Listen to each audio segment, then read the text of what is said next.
बिस्मिल्लाहिर्रहमानिर्रहीम।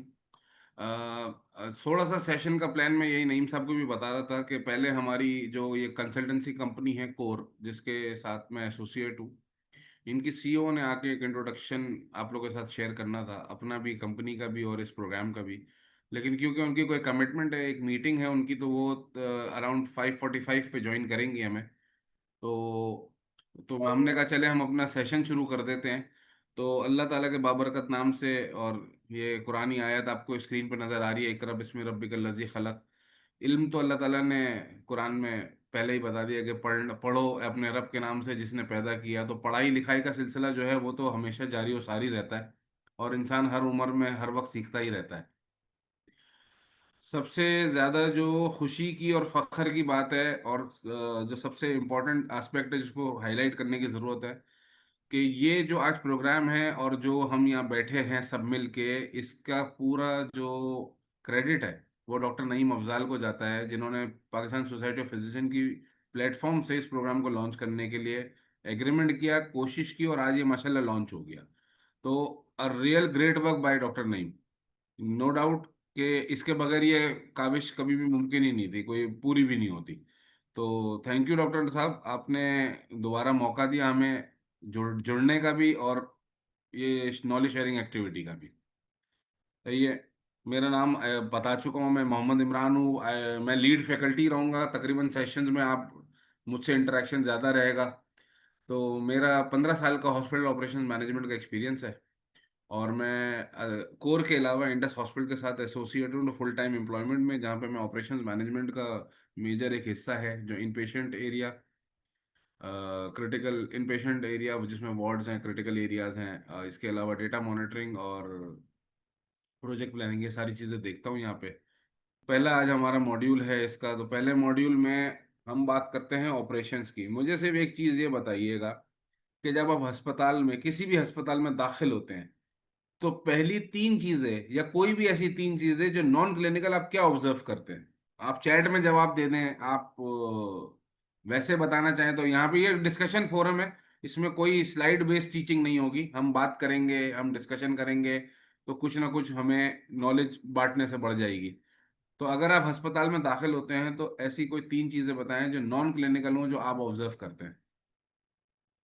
सही। Infrastructure, hygiene, cleanliness, number of patient, staff, waiting areas. बेहतरीन, बेहतरीन, जबरदस्त। हम यही चीजें देखते हैं, हम रिसेप्शन देखते हैं, हम इंफॉर्मेशन डेस्क देखते हैं, हम वेटिंग एरिया देखते हैं, हमें मरीज नजर आते हैं, हमें पार्किंग नजर आती है, हमें सफाई सुथराई नजर आती है। ये वो सारी चीजें हैं जो बहुत जरूरी है किसी भी अस्पताल में। सही है, ये आपको दिखती हैं और आप देखते हैं। यही सारी चीजों को मैनेज करना, इसको ऑपरेशंस मैनेजमेंट कहते हैं, एक हॉस्पिटल ऑपरेशंस मैनेजमेंट, यही सारी चीजें हैं। सही है। तो अगर हम ये सारी चीजों को मैनेज करने के काबिल होंगे, एक अस्पताल में आप जाएं और उसमें ये देखें कि जी, उसमें आपके पास पार्किंग स्पेस नहीं है, आपके पास बैठने की सहूलत नहीं है, आपके पास पीने के लिए साफ पानी नहीं है, तो वो एक, जो मरीज अपना इलाज कराने आया होता है, वो वैसे ही फ्रस्ट्रेटेड होता है। अब जब उसको ये सहूलत भी मैसर नहीं होगी, तो उसकी फ्रस्ट्रेशन लेवल ज़्यादा बढ़ जाएगा। जब फ्रस्ट्रेशन लेवल ज़्यादा बढ़ेगा तो वो कभी भी मुतमईन नहीं होगा आपके इंस्टीट्यूट से, आपकी सर्विस से, और आपके किसी भी मकसद से। तो ये सारी चीज़ें ऑपरेशंस मैनेजमेंट का पार्ट है, जिसको ऑपरेशंस मैनेजर देख रहे होते हैं और कर रहे होते हैं। इसमें क्लिनिकल ऑपरेशंस क्या है? ऑपरेशंस मैनेजमेंट में भी दो मेजर चंक हैं, एक होता है नॉन क्लिनिकल ऑपरेशन, एक होता है क्लिनिकल ऑपरेशंस।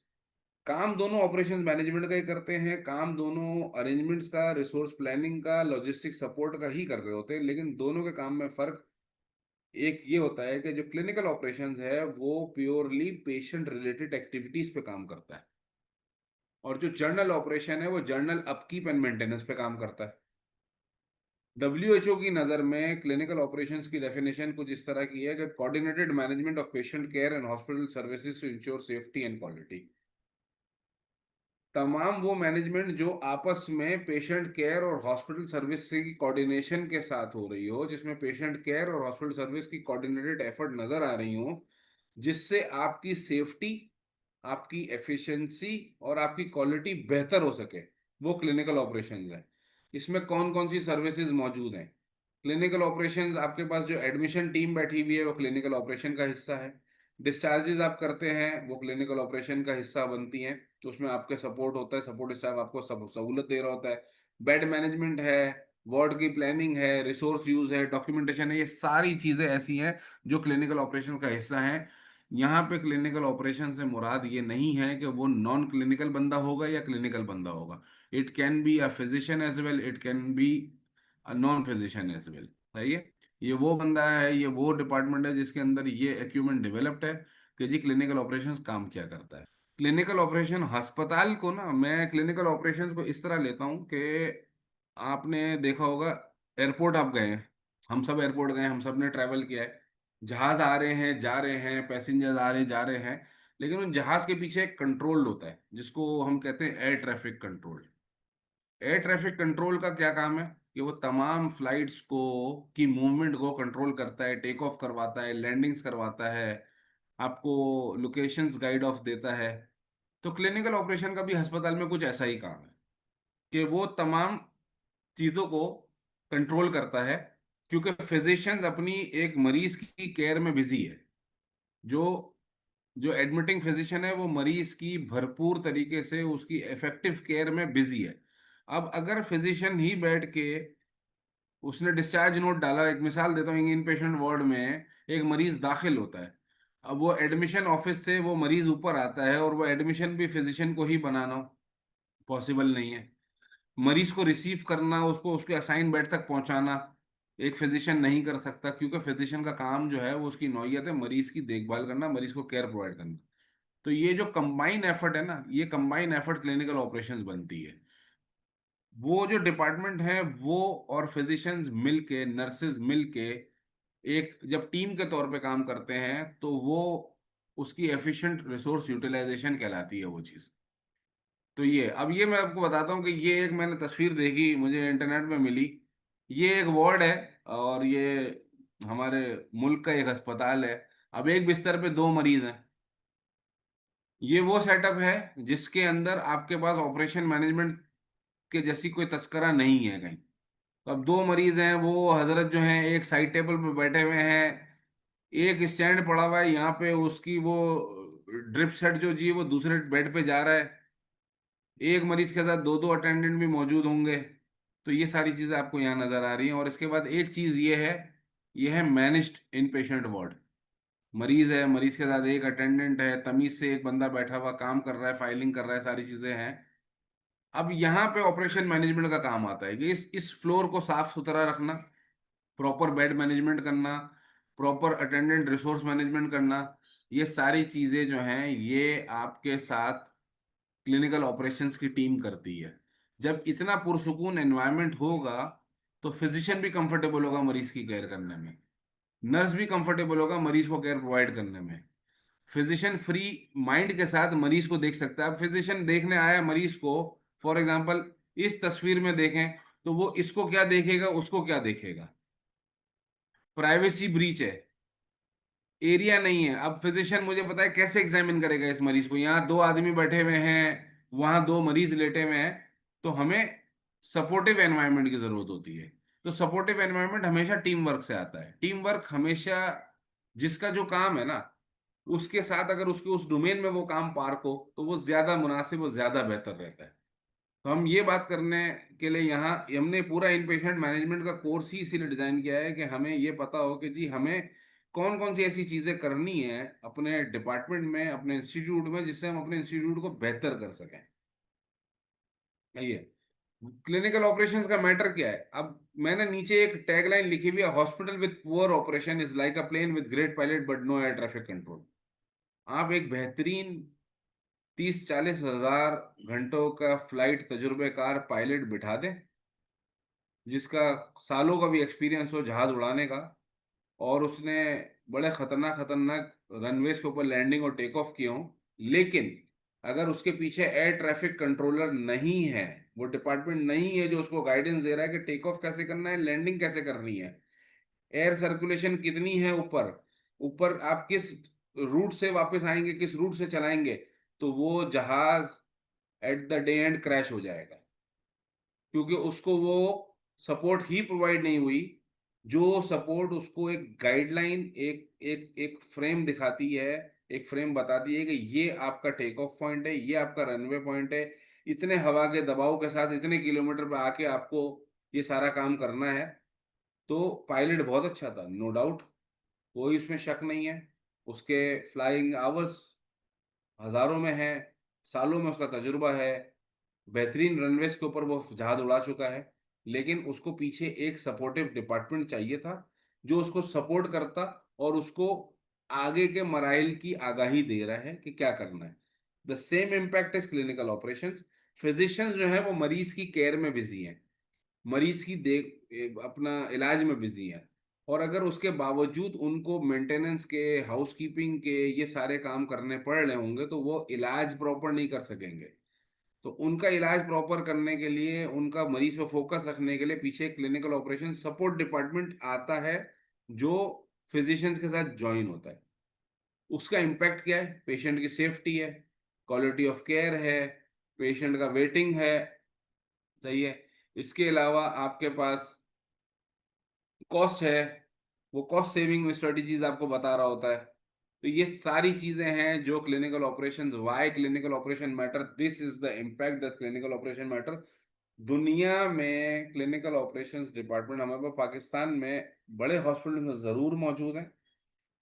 आप अगर नाम लें प्राइवेट सेटअप में, आगा खान हो गया, शौकत खानम हो गया, लियाकत नेशनल हो गया, आपका लाहौर में बड़े हॉस्पिटल्स हैं, उनमें ये डिपार्टमेंट ज़रूर मौजूद है। लेकिन बदकिस्मती से गवर्नमेंट सेटअप्स में, सेकेंडरी केयर हॉस्पिटल्स में हमारे पास ये सेटअप मौजूद नहीं है। और वहाँ पे फिजिशियंस जो हैं वो बहुत सारे काम खुद कर रहे होते हैं जो उनके नहीं है। इसको अगर और अच्छे तरीके से, एक होता है हम पढ़ते हैं अपने मैनेजमेंट में, स्ट्रीम मैपिंग, उसको कहते हैं value added and non value added. तो बेसिकली वैल्यू एडेड काम करने से एफिशिएंसी ज्यादा होती है, नॉन वैल्यू एडेड काम करने से रिडंडेंसी ज्यादा होती है।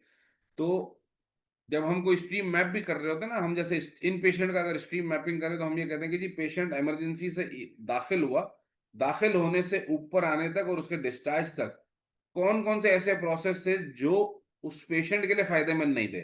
जैसे अगर हम नॉर्मल बात करें, पेशेंट एडमिशन हुआ, एडमिशन ऑफिस से लेके बिस्तर तक आने का जो वेट टाइम है, उसका जो वेटिंग की है उसने, वो नॉन वैल्यू एडेड था, उससे मरीज को कोई फायदा नहीं पहुंचा। तो हमें उसको कम करना चाहिए, सही है। इसी तरह डिस्चार्जेस हैं, हम अगर डिस्चार्ज बिफोर, अर्ली डिस्चार्जेस की प्लानिंग करें तो हम मरीज का थ्रूपुट बेहतर कर सकेंगे, मरीज जल्दी आउट होगा, नया मरीज जल्दी इन होगा, तो हमारा साइकिल एक्सपेडिटली चलता रहेगा। तो ये सारे काम जो होते हैं ना, ये फिजिशियन के साथ मिलके क्लिनिकल ऑपरेशंस की टीम कर रही होती है। ये मैंने एक तस्वीर लगाई है यहाँ पे, एक एयरपोर्ट, एक हॉस्पिटल की। एयरपोर्ट पे क्या है जी, पैसेंजर्स आ रहे हैं, प्लेन्स आ रहे जा रहे हैं, रनवेज लगे हुए हैं। अब इसी को कंपेयर करें, passenger is equal to patient, planes are equal to wards, and runways are equal to beds. You have been to airport, everybody would have taken such a flight, सही है। आप एक क्यू से जाते हैं, एक प्रोसेस से होते हुए जाते हैं, वो सारी चीजें मैनेज हो रही थी, जहाज पायलट चलाता है। उसके नीचे उस एयरपोर्ट के पूरे रूट में आपका डेस्टिनी क्या थी, उस जहाज में बैठ के आपको अपनी लोकेशन पे पहुंचना था। तो यहाँ पे जहाज जो है वो एक अस्पताल हो गया, और वो जो पायलट है वो एक डॉक्टर है। अब मैं मरीज हूं, एज अ पैसेंजर मैं मरीज हूं, तो मैं जितने नीचे प्रोसेसेस से आया वो सपोर्ट प्रोसेसेस थे मेरे। अब वो सपोर्ट प्रोसेसेस एक्सपीडाइट होंगे तो मैं अपने मालिश तक जल्दी पहुंच जाऊंगा। तो मुझे वो सपोर्ट प्रोसेसेस फेस करना है, इसीलिए हम ऑपरेशन मैनेजमेंट में एयरपोर्ट और हॉस्पिटल की कंपैरेटिव एनालिसिस जरूर देखते हैं, क्योंकि एयरपोर्ट जो है ना वो एक स्ट्रीमलाइंड तरीके से चल रहा होता है। उसमें हर चीज की एक क्यू सिस्टम डेवलप होता है, उसमें एग्जिट एंट्री पाथवेज डिफाइंड होते हैं। जब तक आपके पाथवेज, प्रोसेसेस, पॉलिसीज डिफाइंड नहीं होंगी, आप एफिशिएंट आउटकम किसी भी इंस्टीट्यूट का नहीं ला सकते। यहां तक किसी को कोई मेरी बात से एतराज है तो सब अपने माइक खोल के अपना पॉइंट बता सकते हैं, कोई डिस्कशन करनी है तो वो बता सकते हैं। क्योंकि जब तक हम आपस में बातचीत नहीं करेंगे तो मुझे थोड़ी देर बाद नींद आना शुरू हो जाएगी, तो वो फिर मसला हो जाएगा। तो if anybody wants to discuss anything, तो यहाँ पे हम कोई डिस्कशन ले सकते हैं, हम बीच में भी डिस्कशन ले सकते हैं। और अगर बोर हो रहे हैं, मजा नहीं आ रहा, तो वो भी बता दें आप लोग। नहीं सर, इट्स गोइंग गुड, तो please carry on. Sir thank you very much. यहाँ पे अब एक छोटी सी चीज है कि जो मैं आप लोगों के साथ ऐसे ही शेयर करना चाह रहा था। एक ये वीडियो है, इस वीडियो में ये दिखाया है कि एयर ट्रैफिक कंट्रोल चलती कैसे है। सही है, इसको जरा सा देखें, फिर हम बात करते हैं। Traffic control is a system that keeps airplanes safe. It makes sure planes don't crash into each other. Controllers tell pilots when to turn, climb, and descend. This system is vital for safe air travel. Without it, the skies would be chaotic. They give instructions to pilots to maintain safe distances. As planes approach their destination, controllers guide their descent. They sequence arriving aircraft for safe landing. Controllers clear planes to land on a specific runway. They ensure a smooth flow of traffic in a busy airport environment. An air traffic controller's day is filled with challenges. They start by reviewing weather conditions and traffic volume. Throughout the day, they manage a constant stream of aircraft. They coordinate takeoffs, landings, and en route traffic. Controllers work in a high pressure environment. They must make quick decisions based on radar data and pilot communication.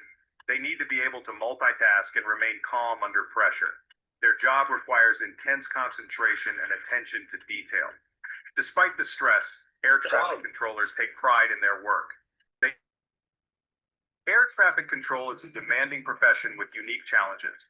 Controllers experience high levels of stress due to the critical nature of their job. They are responsible for the lives of hundreds of people every day. Another challenge is the increasing volume of air traffic. As more people fly, the skies become more crowded. Controllers need to manage more aircraft in the same airspace. This requires advanced technology and efficient procedures. Technology plays a vital role in modern air traffic control. Radar systems, communication networks, and computer software help controllers manage traffic flow. These advancements improve safety and efficiency in the air traffic system. जी, अब मुझे बताएं कि इस छोटी सी 2 minute की video देख के क्या आप लोगों का कमेंट है, क्या आप लोगों की समझ में आता है, ये क्या बताना चाह रहे हैं इसमें। अच्छा, अब इसमें इस वीडियो में ये बता रहे थे कि एक एक एक एयर ट्रैफिक कंट्रोल रूम था, जिसके अंदर उन्होंने पूरा एक एनवायरनमेंट दिखाया कि जी वहाँ से कैसे कंट्रोल होता है।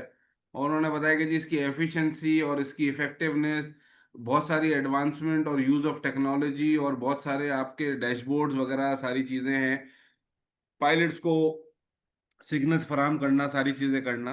अब हम इस तमाम कंटेक्स्ट को ना हॉस्पिटल में लेके आते हैं। हॉस्पिटल में हमारे पास जो कोर टीम होती है वो चार, मैं उसको 4 कैटेगरीज में डिवाइड करता हूँ, वो आगे स्लाइड में भी नजर आएगी, जिसमें फिजिशियन होता है, नर्सिंग होती है, आपका सपोर्ट स्टाफ होता है, और आपका पेशेंट होता है। सही है।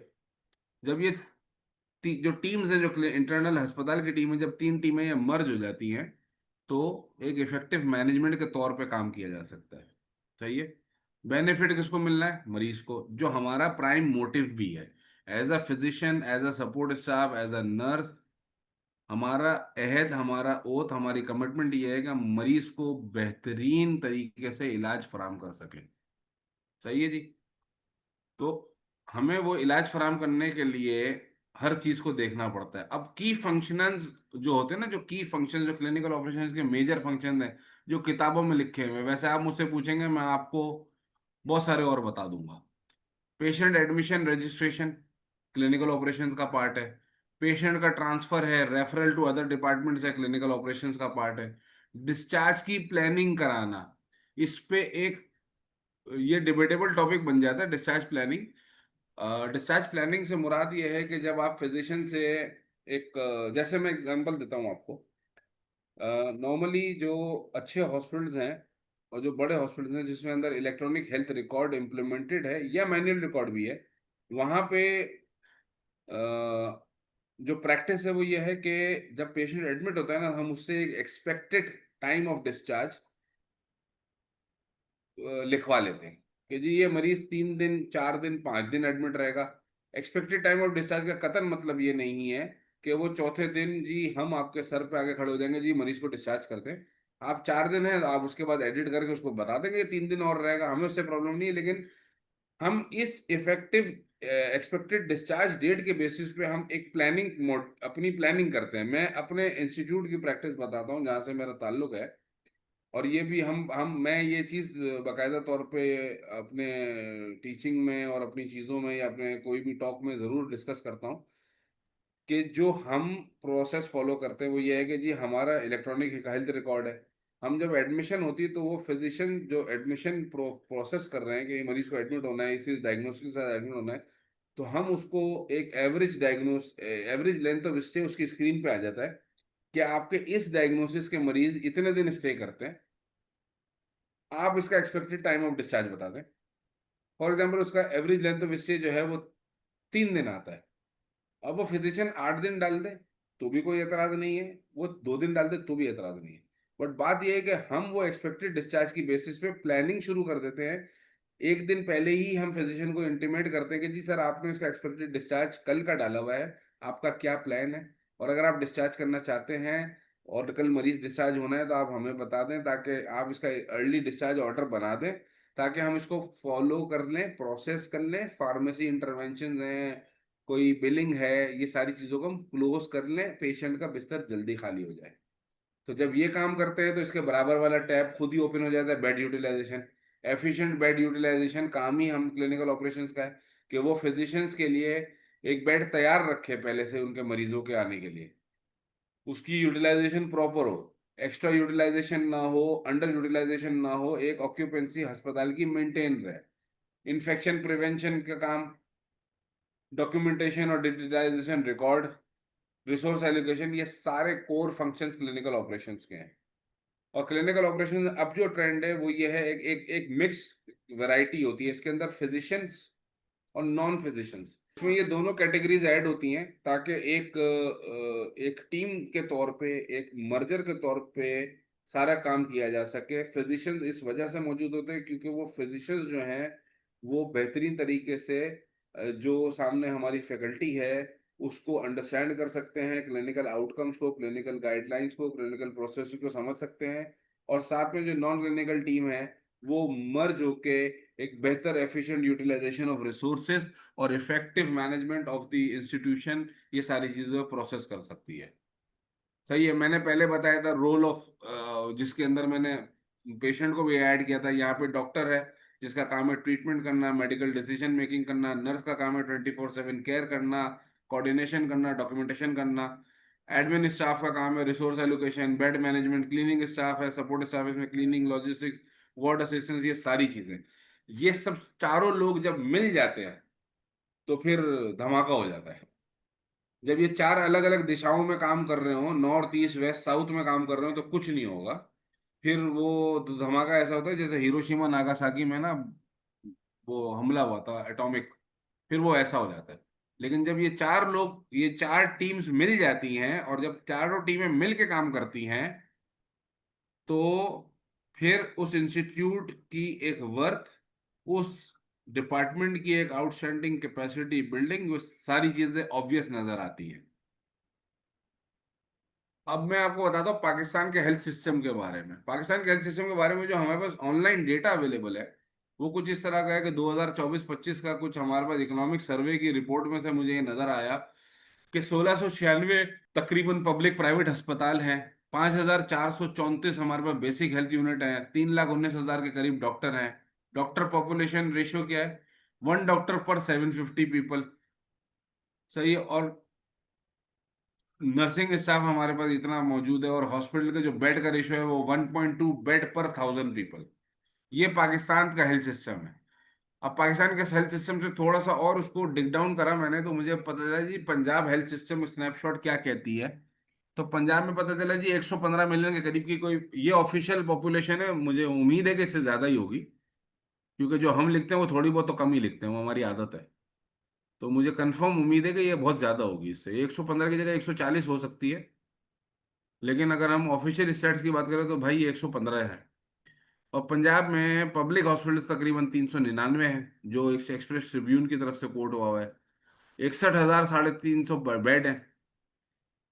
98,000 तकरीबन, समझ 99,000 की डॉक्टर की फोर्स है, और नर्स की फोर्स 86,000 है। जो सबसे अलार्मिंग चीज है कि ये ज्यादा होनी चाहिए फिजिशियन से, ये कम है। अब एक अदर डॉक्टर 898 लोगों को देखने के लिए पॉपुलेशन का रेशियो निकलता है। मुझे बताएं कि जब एक फिजिशियन के ऊपर इतनी बड़ी जिम्मेदारी, इतना बड़ा बर्डन होगा, तो जब उसको फिजिशियन को अपने कोर काम के अलावा दूसरे काम करने होंगे, तो कैन एनीबडी असेस के how can he would be 898 लोग, तो वो भी नहीं देख सकता, मैं मानता हूँ इस बात को, लेकिन वो मैक्सिमम अपना आउटपुट भी नहीं दे सकता अगर उसको उसके कोर काम के अलावा कुछ काम करना हो। एक नर्स जो है वो 761 मरीजों के ऊपर है। बेड पॉपुलेशन एक बिस्तर 550 मरीजों के लिए है। तो बहुत अजीब सा सिनेरियो है पाकिस्तान का। फिर इंटरनेशनल बेंचमार्क की बात होती है। जब इंटरनेशनल बेंचमार्क है तो आप ये देखें कि पाकिस्तान में तकरीबन 12 घंटे का एक बेंचमार्क आ रहा है, often greater than 12 hours in tertiary care hospital, जिसमें मायो हॉस्पिटल, जेपीएमसी सर्विसेज, ये सारी चीजें हैं। इसी तरह मैंने यहाँ पे सामने यूके, एनएचएस यूएसए और जेसीआईए के स्टैंडर्ड्स की भी मुझे एक वो मिल गई थी, तो मैंने उसको भी यहाँ पे ऐड किया। तो पता ये चला कि जी एनएचएस ने जो अपना कोई बेंचमार्क बनाया वो 4 आवर्स का है। 95% उनका टारगेट है, 73% वो कंप्लाई करते हैं with in 4 hours admission time. USA में एवरेज है around less than 6 hours, and this is really a remarkable scenario. सही है। बेड ऑक्यूपेंसी रेट हमारे पास ओवरफ्लो है 120% टर्शियरी केयर हॉस्पिटल में। अच्छा, ये 120% होती कैसे? 120% वैसे होती है जो मैंने आपको ये एक तस्वीर दिखाई थी, ये वाली। ये 120% बना दी। जब आप एक बिस्तर पे दो दो मरीज दाखिल करेंगे तो 120% ऐसे बनेगी। लेकिन जब आप ये बनाएंगे ना, तो आपकी जो स्टैंडर्ड कहता है, वो कहता है कि जी आप 85% ऑक्यूपेंसी यूके फॉलो करता है, 80% फॉलो तकरीबन यूएसए करता है। तो ये कैपेसिटी आइडियल कैपेसिटी है। एक अच्छे इंस्टीट्यूट की आइडियल कैपेसिटी इज 80 to 90% के बीच में फॉल करती है पाकिस्तान में, एक अच्छे इंस्टीट्यूट की, जिसके अंदर इफेक्टिव बेड मैनेजमेंट हो रही होती है। अच्छा, ये 5-10% का मार्जिन क्यों आता है? हाँ, सवाल तो ये भी हो सकता है कि हम 100% क्यों नहीं कर सकते, हमें 100% ऑक्यूपेंसी पे जाना चाहिए। लेकिन 100% ऑक्यूपेंसी क्यों नहीं होती? 100% ऑक्यूपेंसी इसलिए नहीं होती कि देखें, इसके अंदर आपका एक पेशेंट के आउट होने और दूसरे पेशेंट के इन होने का टाइम टाइम लैग, वो फिर क्लीनिंग एक्टिविटीज, फिर वार्ड मेंटेनेंस एक्टिविटीज, ये सारी चीजों को जब आप जोड़ते हैं तो ये 5-10% हिस्सा बनती हैं। तो ये सारी चीजें हैं बेड ऑक्यूपेंसी। डिजिटल रिकॉर्ड हमारे पास पाकिस्तान में, हम बहुत पीछे हैं इस काम से माशाल्लाह से आज तक, कि हम डिजिटल रिकॉर्ड्स जो हैं वो अभी तक हम पूरे पाकिस्तान में अप्लाई नहीं कर सके। कुछ अस्पतालों में डिजिटल रिकॉर्ड या इलेक्ट्रॉनिक हेल्थ रिकॉर्ड या इलेक्ट्रॉनिक मेडिकल रिकॉर्ड के नाम से चीजें चल रही हैं। पाकिस्तान में बहुत अ, ताज्जुब की बात है कि लेस देन 10% हॉस्पिटल जो हैं वो इलेक्ट्रॉनिक हेल्थ रिकॉर्ड यूज कर रहे हैं। UK is 98%, United states is 96%। मैं बेंचमार्क्स हमेशा जो है वो इन्हीं दो कंट्रीज को प्रेफर करता हूँ, क्योंकि यहाँ पे हेल्थ केयर सिस्टम बहुत ज़्यादा डेवलप्ड है। मैं ये नहीं कहता कि हम 10% से 98% पहुँच जाएंगे, लेकिन एटलीस्ट हम 10 से 20 और 20 से 25, 25 से 30 और छोटे छोटे स्टेप्स लेते हुए हम आगे तो बढ़ सकते हैं। Although it involve the great cost, मैं डिसएग्री नहीं करता, लेकिन बट हमारे पास अब क्योंकि एआई का दौर है, तो हमारे पास बहुत सारी चीज़ें ऐसी आ गई हैं जो हम खुद डेवलप कर सकते हैं। फॉर एग्जांपल, मैं आपको एक सिर्फ छोटी सी एग्जांपल देता हूँ कि आपका अगर आउटलुक पे या हॉटमेल जो पुराना होता था उस पे अकाउंट है, तो आपके पास वहाँ पे एक माइक्रोसॉफ्ट फॉर्म का ऑप्शन है। अगर आपका गूगल पे अकाउंट है तो आपके पास Google docs and Google form का ऑप्शन है। आप उसको इस तरह डेवलप कर सकते हैं कि वो आपका ऑटोमेटेड डेटा पीछे कैलकुलेट करना शुरू कर देगा। सही है। तो हम कर सकते हैं, हम already, that is not electronic health record, but that is some digital invention that you have done in your department. मैं आपको जब इंशाल्लाह आगे सेशन चलते रहेंगे, हमारे पास इन पेशेंट डॉक्यूमेंटेशन का जब सेशन है इंशाल्लाह ताला, I would be taking that session again. In patient documentation के अंदर ये मैं आपको वो जो हमने इम्प्लीमेंट अपने ऑर्गेनाइजेशंस के थ्रू करवाया है डिफरेंट इंस्टीट्यूट्स में, मैं आपको उसकी स्नैपशॉट्स भी दिखाऊंगा कि what core has designed for patient journey mapping कैसे करते। कोर के पास जो प्रोफेशनल्स हैं जो पेशेंट जर्नी मैपिंग के जो मैं तो कहता हूँ चीते हैं तो वो आपको मैं उनकी भी चीज़ें दिखाऊंगा कि उन्होंने किस तरह पेशेंट की जर्नी मैप करने के लिए एक रूट बनाया है, और वो प्योर एक्सेल बेस्ड है सॉफ्टवेयर, उसमें कोई लॉजिक नहीं, वो नॉर्मल एक्सेल पे बनी हुई चीज़ है। अब अगर आप यहाँ देखें डॉक्टर पेशेंट रेशो, पाकिस्तान में एक अदर डॉक्टर 1300 मरीजों के लिए, एनएचएस और यूके देखें इट्स हाफ वे डाउन, सही है। यहाँ पे देखें एक मरीज जो है एक नर्स जो है वो 30 मरीज देख रही है, वहां पे एक नर्स 6 मरीज और 5 मरीज देख रही है।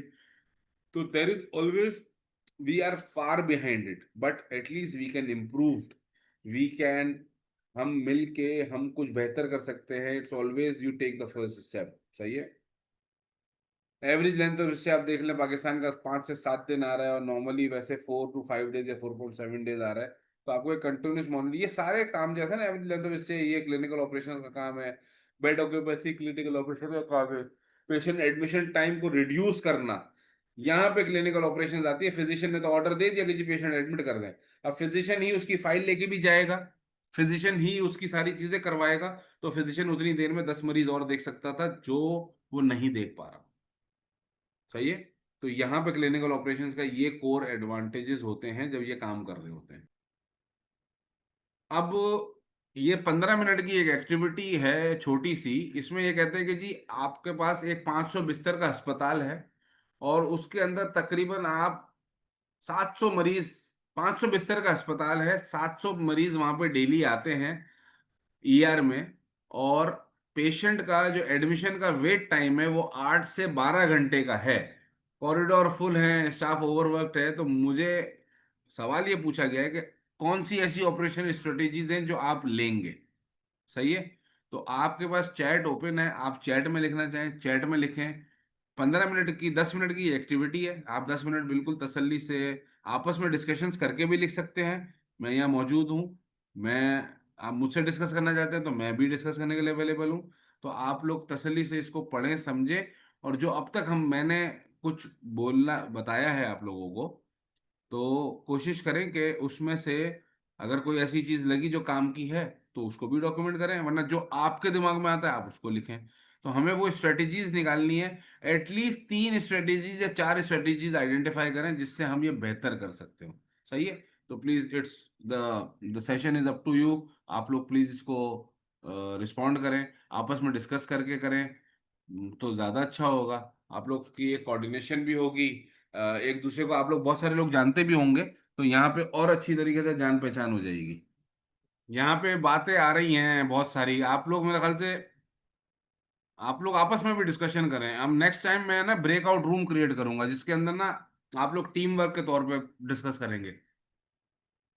अच्छी अच्छी चीजें आई हैं, clearly outline discharge policy, Atif Masood साहब ने बताया, admission discharge SOPs, discharge planning Seema Kanwal साहिबा का पॉइंट है, better communication between clinical teams for treatment and decision, I agree, doctor Naeem ने लिखा ही है।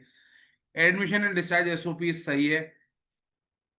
Clarify admission and discharge criteria, doctor Nazish, clarify admission discharge criteria, हम इस पे लाजमी अभी बात करेंगे, और मैं आपसे इसके कमेंट भी लूंगा कि आपका इससे मकसद क्या था।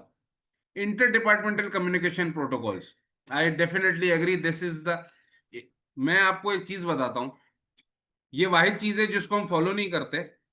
हम कम्युनिकेशन पे कभी कोई बात नहीं करते, हम कम्युनिकेशन पे कभी कोई फोकस नहीं करते, बट अगर हम कम्युनिकेशन पे फोकस कर लेना तो हमारे आधे से ज्यादा मसले यहीं पे खत्म हो जाएंगे और चीजें स्ट्रीमलाइन होना शुरू हो जाएंगी।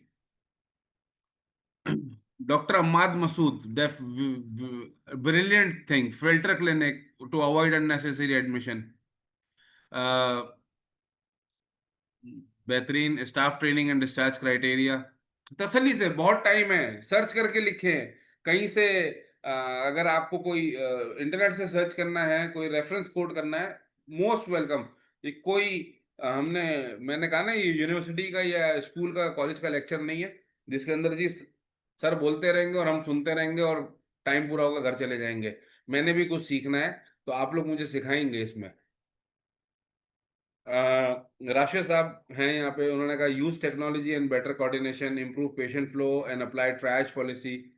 मैं आपको इसके ऊपर बताता हूँ, दो तीन हॉस्पिटल के एग्जांपल दूंगा जहां पे ये हुआ है और कैसे बेहतर हुआ ये। आप लोग अगर चाहें तो अपने माइक्स खोल लें और डिस्कस कर लें। सर हम लोग अभी तक व्हाट्सएप को ही यूज़ करते हैं। व्हाट्सएप और जो फोन्स हैं उन्हीं को यूज़ करते हैं कम्युनिकेशन के लिए। जी। ईएमआर या ईएचआर जो है वो बहुत ही मिनिमम यूटिलाइजेशन है उसकी। तो यही मेरे ख्याल में हम सारी इनोवेशंस सीखना चाहते हैं और सीखने के लिए मौजूद हैं कि मज़ीद जो यानी कि लेस लेस कॉस्टली चीज़ें हैं उनको इनोवेट करके हम अपने तौर पे अप्लाई कैसे कर सकते हैं। सर यही वाली बात है, देखें मैंने अभी आपको एक बात बोली ऑनलाइन एक्सेल की। मैं आपको वो इंशाल्लाह ताला सेकंड क्लास जब हमारी होगी उसमें हम उसको बिल्कुल देखेंगे भी और डिस्कस भी करेंगे। वो एक बेहतरीन चीज बनाई है उन्होंने। आप एक बंदा एंट्री कर रहा है और वो 25 बंदों को दिख रही है, और उसके मैनेजर को भी दिख रही है, उसके सुपरवाइजर को भी दिख रही है, और वहीं पे प्रॉम्प्ट प्लानिंग है उस पे। वो कोई रॉकेट साइंस नहीं है, that is an online Excel format जो चल रहा है। तो ये सारी चीजें है ना, हम इंशाल्लाह ताला वक्त के साथ साथ हर बंदा सीखता है। मैंने भी सीखी है, आप भी सीखेंगे, आप लोग से भी हम बहुत कुछ सीखेंगे जो आप कर रहे होंगे। राशिद आपने कमेंट दिया, arrange extra bed in space, setup temporary bed, try to move stable patient to other hospital. हम इस पे भी बात करते हैं अभी। ये जो एक्स्ट्रा बेड्स वाली बात हम आपने की है, हम इस पे भी अभी थोड़ा सा डिस्कस। सर हमने अपने मेडिकल वार्ड में एक हैंड्स ऑफ का सिस्टम जो है वो डेवलप किया है आपके ही जो पिछले सीपीकॉम की टीचिंग के साथ। और उसका काफ़ी फायदा हुआ है कि लोग जो है वो उन कम्युनिकेशन और डॉक्यूमेंटेशन काफ़ी बेहतर हो गई है। तो मेरे ख्याल में ये चीज़ भी उस सर फ्लो को बेहतर डॉक्टर करने के नईम, लिए आप हेल्प करती सॉरी सॉरी बीच में आपकी आवाज इंटरप्ट हो गई थी, दोबारा बताएंगे सीपी कॉम से क्या चीज थी सर वो? सर हैंड्स ऑफ का सिस्टम जो है, हैंड ऑफ अच्छा। Return hand off. मैंने अभी, इट्स वेरी अर्ली और very late, I don't know, but अभी मैंने एक चीज सोची है कि कुछ हमारे पास बड़ा इंटरेस्टिंग मटेरियल था ऑपरेशन मैनेजमेंट से रिलेटेड सीपी कॉम में। क्योंकि हम वहाँ पे हॉस्पिटल की बात कर रहे थे पूरी, तो कुछ प्रेजेंटेशंस हैं हमारे पास अभी, डॉक्टर नईम आपके पास भी होंगी। तो मैं इंशाल्लाह कुछ आपको उसमें से निकाल के चीज़ें भेजूंगा। तो हम इस ग्रुप पे ज़रूर शेयर करेंगे, just for a knowledge sharing purpose, के वो देखें और कुछ ना कुछ बेहतर आइडिया इंसान को मिलता है हर जगह से। तो हम अपना जी पुराना सर मटेरियल बिल्कुल। भी बिल्कुल शेयर करेंगे इस पर। इंशाल्लाह सर इंशाल्लाह। टेली मेडिसिन, वर्चुअल कंसल्टेशन, मतलब माशाल्लाह से। HR staff hiring, capacity building, fine. मुझे दो तीन चीज़ों पे करूंगा मैं। डॉक्टर अहमद तिरमिजी साहब ने लिखा है वीकेंड डिस्चार्ज टीम, एक हम उस पे बात करेंगे। डॉक्टर नाजिश के एक दो कमेंट्स थे जो मैंने ऊपर देखे थे, दैट वाज, मतलब वो मैंने उन्होंने एक, मैं दोबारा देख लूं। डिस्चार्ज एसओपी की बात तकरीबन हर बंदे ने की है, सही है। डॉक्टर सारा कहती हैं analogy of pilot job to death of a doctor stressful because requires support from air control. Okay, fine, good. Refinement of admission criteria, redundant task, yes. Discharge planning, efficient diagnostic support, good. Quick investigation, सही है। Admission discharge SOPs, better communication. Communication पे मैं ये कह रहा था, उस वक्त शायद म्यूट हो चुका था, कि ये वाहिद ऐसी चीज है जिस पे हम काम नहीं करते। और हम कम्युनिकेशन को नॉर्मली कहते हैं कि हाँ बस सही है, ये कोई बहुत इंपॉर्टेंट चीज नहीं है, लेकिन अगर ये स्ट्रांग हो जाए ना, तो आपके 80% प्रॉब्लम के सॉल्यूशन जो है वो यहीं से खत्म हो जाते हैं, इस कम्युनिकेशन के मैटर से ही। Clarify admission and discharge criteria, I agree, बिल्कुल होना चाहिए। फिल्टर क्लिनिक्स वाली बात बहुत अच्छी आई थी। Use of technology, agreed. Logistics, increase beds. Data driven forecasting, doctor Sara. Reduce paper by electronic form, वैसे एग्री, बिल्कुल बिल्कुल होना भी चाहिए, टाइम एफिशिएंट होता है। How to make the discharge faster when every disease is different from the other and that will take time to discharge. ये doctor Murad, बिल्कुल आपकी बात सही है कि डिस्चार्ज फास्टर कैसे हो सकता है। डिस्चार्ज फास्टर का जो हमने तरीका देखा है, देखा डिजीज टू डिजीज डिफरेंट होती है। मैं आपकी बात से एग्री करता हूँ। डॉक्टर, मैं फिजिशियन तो नहीं हूँ, बट मेरा हॉस्पिटल का जो एक्सपीरियंस है वो बताता है कि सही है। आप एज अ फिजिशियन आपके पास डिफरेंट वैरायटी ऑफ पेशेंट आता है, केस मिक्स आता है, जिसका चीज़ें डिफरेंट होंगी। फॉर एग्जांपल अगर मैं कहूँ कि आपका जी एक पेशेंट है जो डेंगू फीवर के साथ कम एडमिटेड है और एक पेंसाइटोपिनिया के साथ एडमिटेड है, तो दोनों की डिस्चार्ज प्लानिंग चेंज होगी। बट एटलीस्ट हमारे पास एक as a physician you have an idea कि अगर इसको ये एंटेरिक फीवर चल रहा है तो इसका 7 दिन का स्टे होगा, एंटीबायोटिक्स कवरेज के ऊपर जाएगा, ये है सारे मामला। तो हम एक प्लानिंग का मतलब ये है कि हम प्लानिंग इस तरह करते हैं कि एटलीस्ट जब उसका डिस्चार्ज टाइम करीब आ रहा हो तो हम उसकी अर्ली प्लानिंग कर लें। अर्ली प्लानिंग करने से मुराद ये है कि अगर उसकी कोई बिलिंग्स हैं या उसकी कोई कंजम्पशंस हैं या उसकी कोई फार्मास्यूटिकल आइटम्स हैं, तो उनको यूटिलाइज करा के उनकी बिलिंग्स को क्लोज करना शुरू करें। ऐसा ना हो कि जी आज मरीज अभी राउंड कंप्लीट हुआ, दोपहर के 2 बज गए हैं राउंड कंप्लीट होते होते, और 2 बजे के बाद जी बताया जा रहा है कि जी अब ये डिस्चार्ज है। अब वो एक्टिविटी जब दोपहर में शुरू होगी तो क्या होगा? वो डिले डिस्चार्ज है। जब डिले डिस्चार्ज है तो एडमिशन भी डिले होगा। अब यही एक्टिविटी जब आपकी जो नाइट में टीम है रेसिडेंट्स की, वो सारी फाइल प्रिपेयर करके रख लेती है, सारे डॉक्यूमेंटेशन कंप्लीट कर लेती है, तो सुबह राउंड में कंसल्टेंट रिव्यू के बाद वो शॉर्टेस्ट टाइम पीरियड में डिस्चार्ज हो जाएगा। तो इसको हम डिस्चार्ज प्लानिंग के तौर पे लेके जाते हैं। आई होप मैंने कुछ आपको क्लियर किया होगा, और नहीं है तो आप दोबारा सर सवाल पूछ सकते हैं, हाजिर है। क्लियरली डिफाइंड हिरारकी, मैं एग्री करता हूं डॉक्टर आतिफ मसूद साहब, आपको ये हिरारकी डेफिनेशन जो है, इंशाल्लाह वो सेकंड सेशन है हमारा, उसमें हम बिल्कुल डिस्कस करेंगे इसको, हिरारकी डेफिनेशन को। नईम साहब, सीपी कॉम वाला ही माहौल है यहाँ पे भी, कुछ लोग बहुत ज्यादा एक्टिव हैं जो माशाल्लाह से उनके कमेंट्स भी बहुत अच्छे आ रहे हैं,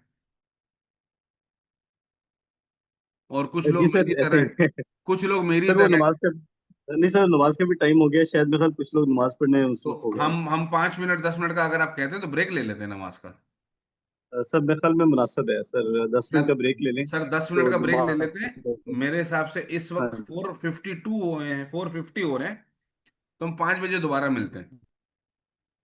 जी सर, बिल्कुल शुरू कीजिए सर प्लीज, सर, हम इंतजार कर रहे हैं अभी सर। अभी ब्रेक में मैं ऐसे ही जरा एक ऑनलाइन एक चीज देख रहा था, तो मुझे एक एक दो चीजें, मैं अभी ये स्टैंडर्ड्स के बेसिस पे ही वही वेबसाइट खुली हुई थी तो मैं देख रहा था, उसमें एक टाइटल लगा हुआ था अभी, एक एक एक न्यूज़ थी रिसर्च की उसकी, उसमें जो उसने फाइंडिंग अपने लिखी है कि ये जो कंपैरिजन है इंटरनेशनल बेंचमार्क का पाकिस्तान के साथ, तो पाकिस्तान उसने बताया कि जी is far more behind to align with international systems. चले हमने बात एग्री कर ली, लेकिन वो कहता है कि इफ जो पाकिस्तान में हमारी पेस चल रही है, इसी पेस से अगर हम काम करते रहे, तो आज जिस जगह पे दुनिया मौजूद है, तो it will take more than a decade कि पाकिस्तान उस जगह पे पहुंच सके।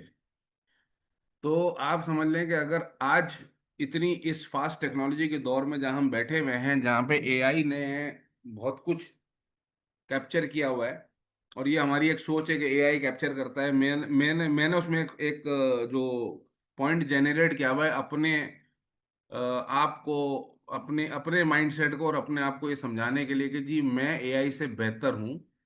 उसकी रीजन है कि एआई क्रिएशन भी एक ह्यूमन बीइंग की क्रिएशन है जिसने एआई क्रिएट किया है, सही है। तो जो काम अल्लाह ताला ने इंसान को ना, एआई जो ब्रेन है ना अल्लाह ताला ने जो दिया हुआ है, वो एक एआई से ज्यादा पावरफुल डिवाइस है जो अल्लाह ताला ने इंसान के जिस्म में फिट की है, जिसकी बेसिस पे अल्लाह ताला ने आपको शऊर की एक ताकत दी है कि आप अक्ल फहम और शऊर से और नॉलेज से चीज़ों को बदल सकते हैं। तो हम अगर कोशिश करें आज भी छोटे छोटे लेवल्स पे, हमारे पास तहसील हॉस्पिटल्स हैं, हमारे पास डिस्ट्रिक्ट हॉस्पिटल्स हैं, हमारे पास टर्शरी केयर, बहुत कुछ है हमारे पास। अगर हम छोटे लेवल्स पे भी कोशिश करना शुरू करें ना, तो हम छोटे लेवल्स के ऊपर भी बहुत चेंजेस ला सकते हैं। फॉर एग्जांपल, हम अपने इंस्टीट्यूट में, फॉर एग्जांपल हमारे पास कोई एसओपी, अब यहाँ पे बात हुई, हमारे पास बहुत सारे चैट में कमेंट्स आए and everybody gave their own point. तो ये एक आया जी, अपना मुझे नाम तो नहीं पता, मोबाइल टाइटल लिखा हुआ आ रहा है, डॉक्टर साहब हैं, उन्होंने बताया कि जी गवर्नमेंट हॉस्पिटल में जो पेशेंट की शिफ्टिंग है ER to ward is the most difficult job, क्योंकि डेफिशिएंसी ऑफ पैरामेडिकल स्टाफ है। मैं सर आपकी बातों से बिल्कुल एग्रीड हूँ। देखें, गवर्नमेंट सेटअप्स में अंदर एक मसला है कि गवर्नमेंट सेटअप में जो रिसोर्स एलोकेशन है वो उस तरीके से नहीं है जिस तरीके से होनी चाहिए। अगर आप एक प्राइवेट सेटअप को गवर्नमेंट सेटअप से कंपेयर करेंगे तो प्राइवेट सेटअप में रिसोर्स एलोकेशन जो है वो पूरी एक प्रोपोजल बेस्ड, एक रियलिस्टिक अप्रोच की बेस पे होती है, with time motion series analysis के साथ। लेकिन गवर्नमेंट सेटअप्स में ऐसा नहीं है। लेकिन हाँ, हम वहाँ पे भी क्या बेहतर कर सकते हैं, कुछ ना कुछ तो हम बेहतर कर सकते हैं, कुछ ना कुछ अपना पॉइंट दे सकते हैं। फॉर एग्जांपल, जैसे यहाँ पे बात हुई, ग्रुप में चैट में बात हुई, बहुत सारे लोगों ने कमेंट किया, एसओपीस डिफाइन करनी है। इंशाल्लाह एसओपीस का हमारा पूरा टॉपिक है, हम उसके अंदर एसओपीस प्रिपरेशन और प्रोसेस डिफाइनिंग और प्रोसेस मैपिंग की बात करेंगे। और अगर आप लोग चाहेंगे, और डॉक्टर नईम ने पिछला हमारा सेशन लिया हुआ है जो मैंने ही लिया था, तो if you want, I I am ready to give you the lecture on that as well, process mapping के ऊपर। तो हम यहाँ पे एटलीस्ट अपने प्रोसेसेस डिफाइन करना शुरू कर दें छोटे छोटे से। मैं ये नहीं कहता कि आप आज उठें, माइक्रोसॉफ्ट विजियो खोलें और एक खूबसूरत सा प्रोसेस फ्लो जिसके अंदर स्टार्ट प्रोसेस, सब प्रोसेस, लिगामेंट और एंडिंग नोट्स वो सब हों, आप 6 डब्बे बनाएं और उसके अंदर 6 एरो कनेक्ट करें और बता दें यहां से ये होगा, उसके बाद ये होगा, उसके बाद ये होगा, उसके बाद ये होगा। फॉर एग्जाम्पल, एडमिशन की बात अगर हम करें ना, तो आप एक एडमिशन का प्रोसेस आपके इंस्टीट्यूट में अगर नहीं है ना, तो आप एक अदद वन पेजर आप लिखें एडमिशन प्रोसेस का, जेनेरिक पेज। पेशेंट का एडमिशन नोट ईआर से बनेगा, फला बंदे की ड्यूटी है वो एडमिशन इन्फॉर्म करेगा, एडमिशन वाले की ड्यूटी है वो एडमिशन प्रोसेस करेगा, और इतना टाइम, उसके साथ टाइम बाउंड करें आप उसको कि जी कितने कितने टाइम में ये काम हो जाना चाहिए। एंड ट्रस्ट मी, आप जब इम्प्लीमेंट करेंगे डेफिनेटली आपको बहुत मुश्किल आएगी, क्योंकि लोगों का माइंडसेट बदलना, उस कंफर्ट जोन से उसको बाहर निकालना, it's a very difficult task. But मैं आपको एग्री करता हूं इस बात से कि जब आप फ्लो चार्टिंग के बेसिस पे, प्रोसेस मैपिंग की बेसिस पे जब सारे काम कर रहे होंगे, तो सूनर और letter people will be used to of it, and when they will feel that they are more comfortable in using that process, they will definitely implement that process। क्योंकि जब आप चेंज लाते हैं ना, तो change management is always a difficult task. Clinical operations government setups में ना होने के बराबर है। जब क्लिनिकल ऑपरेशंस का, आप फॉर एग्जांपल आपका एक असिस्टेंट, आपका एक मैं यहाँ पे सारे फिजिशियंस हैं, हम ऐसे करते हैं जैसे प्रोफेसर, असिस्टेंट प्रोफेसर, उसके नीचे आपके रजिस्ट्रार, सीनियर रेसिडेंट्स हैं। आप किसी रेसिडेंट की ये एडिशनल ड्यूटी लगाएं कि ये प्रोसेस तुमने फॉलो करना है और इस प्रोसेस को टाइम मैप करना है कि ये प्रोसेस कितने कितनी देर में कंप्लीट हुआ। I know it will be a very difficult task for him और her to do on the first time, but 3-4 steps के बाद उसके लिए वो कंफर्टेबल जोन क्रिएट हो जाएगा, और उसके बाद उसके लिए एक पाथवे होगा। सही है, पाथवेज डिफाइन जब हो जाएंगे तो आपका काम ज्यादा आसान हो जाएगा। डॉक्टर बिलाल महमूद साहब का कमेंट है, writing time of shifting and receiving patient बहुत भी can be helpful. Yes definitely, मैं आपको इंशाल्लाह ताला वो शीट बिल्कुल दिखाऊंगा। हमने वो शीट एक डिजाइन की है, मैं आपको उसके बारे में बताता हूँ कि क्लिनिकल ऑपरेशंस एफिशिएंसी कैसे लाती है। हमने उसमें लिखा है कि जी पेशेंट का रिकॉर्ड नंबर, पेशेंट का नाम, पेशेंट का एडमिशन रिक्वेस्ट कब की, पेशेंट एडमिशन रिक्वेस्ट ईआर से, इमरजेंसी से हो रही है फॉर एग्जांपल, या ओपीडी से इलेक्टिव एडमिशन है, तो हम ये कहते हैं कि जी ईआर से एडमिशन रिक्वेस्ट कब हुई, टाइम बता दें। एडमिशन प्रोसेस कब किया आपने, कि जी उसका बेड एलोकेट हो गया सिस्टम में या फाइल पे, आपने उसको बता दिया, उसका टाइम बता दें। अब रिक्वेस्ट और एलोकेशन, ये एक एक आपके पास टाइम फ्रेम आ गया, ये दो टाइम फ्रेम आ गए जिसके बेसिस पे आप वैल्यू एडेड और non value added time calculate करेंगे। फिर बेड एलोकेशन से लेके बेड रिसीविंग का टाइम बता दें कि पेशेंट उस बेड पे कब रिसीव हुआ। सही है। अब ये तीन टाइम आपने एडमिशन का रिकॉर्ड किए। अब आपने देखा कि जी फॉर एग्जांपल आप एज अ पेशेंट बन के आप अपनी टीम में ये असाइनमेंट दे सकते हैं कि आप एज अ पेशेंट बने और एडमिशन ऑफिस से लेके दाखिले तक या उस बिस्तर पे दाखिला प्रोसेस होने से लेके वार्ड तक आपको आने में कितनी देर लगती है, आप वो टाइम कैलकुलेट करें। या आप एक्चुअल पेशेंट का टाइम फ्लो मोशन स्टडी करवाएं, टाइम सीरीज इवैल्यूएशन करवाएं, और देन उसमें देखें कि मैं किस किस टाइम को कम करवा सकता हूं, किस किस चीजों को मैं रिड्यूस कर सकता हूं। Definitely it will create a great impact. आप जब प्रोसेस डॉक्यूमेंट करके लिख रहे होंगे और जब प्रोसेस को फॉलो करवा रहे होंगे तो ट्रस्ट मी उसमें आवर्स का डिफरेंस आना शुरू हो जाएगा। सर एंड मेरा आई नाम सर, एग्री के जी, कोई कुछ सर कहना मेरा नाम चाहते हैं? डॉक्टर मुराद है। मैं केपी से बिलोंग करता हूँ। जी जी तो मैं आपको एक सिचुएशन बताऊं कि यहाँ पे केपी में सेहत सहूलत प्रोग्राम चल रहा है। जी। तो उसमें एडमिशन भी आपके हाथ में नहीं है। पेशेंट अगर एडमिट होना हो तो सेहत सहूलत के प्रोग्राम का जो दफ्तर है वहाँ पे जाना होता है। वो सारा प्रोसेस करते हैं, शनाख्ती कार्ड वगैरह लेते हैं, फिर जब डिस्चार्ज होते हैं तब वो प्रोसेस करता है।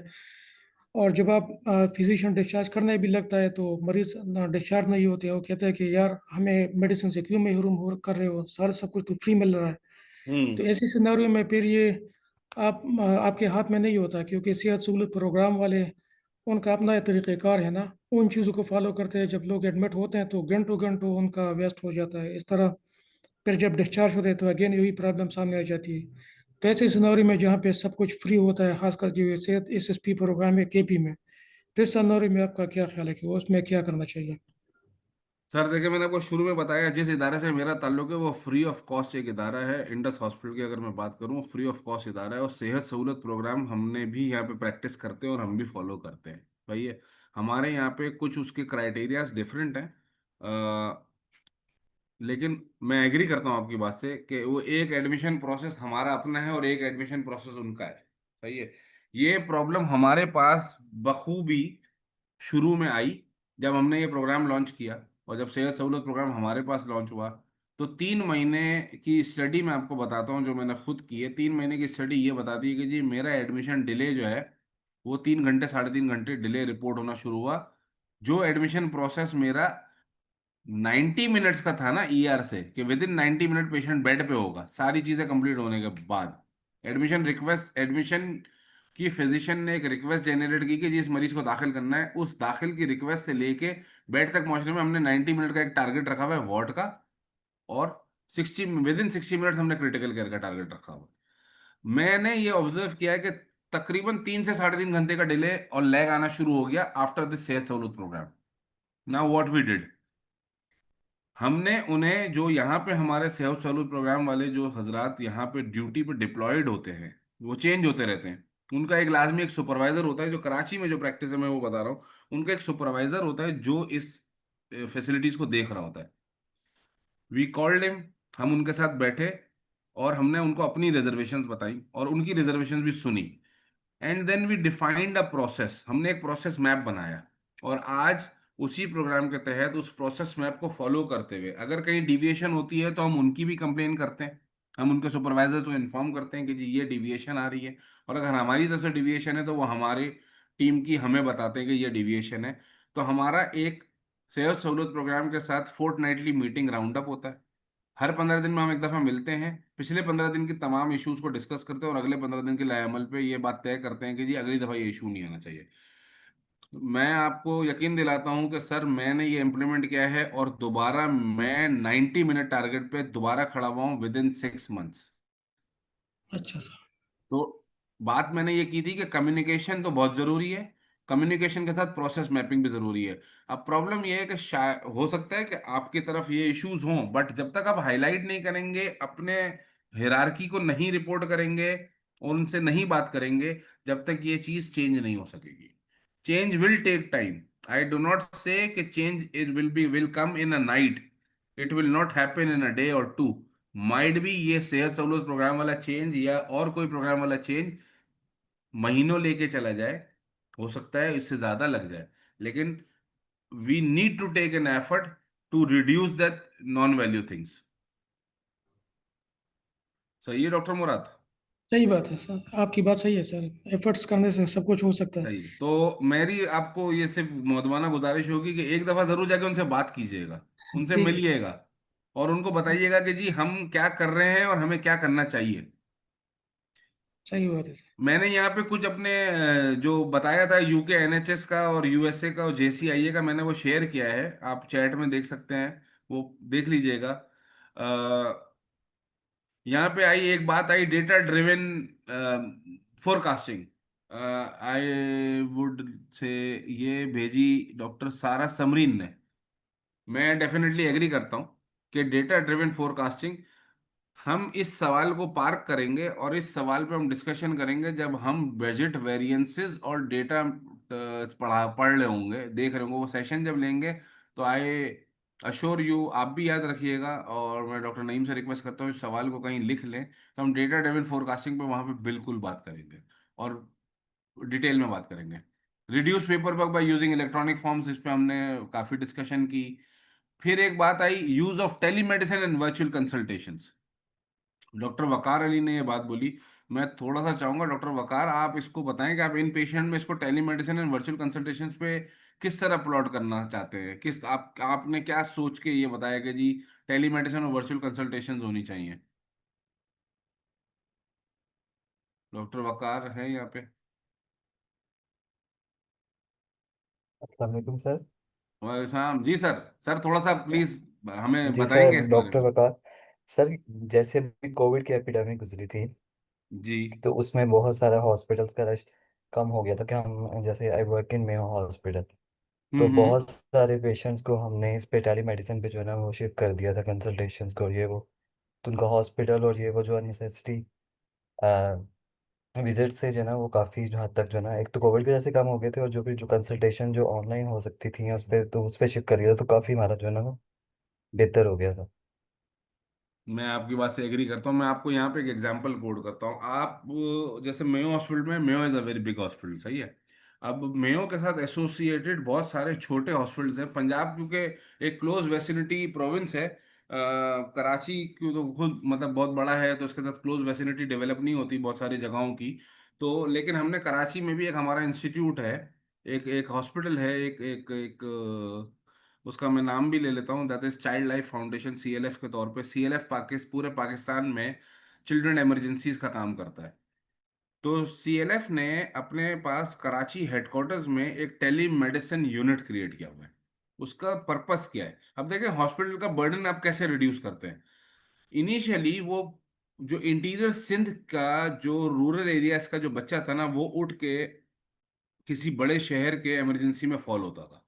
ज्यादातर वो कराची में फॉल होता था, या फिर वो हैदराबाद सखर में फॉल होता था।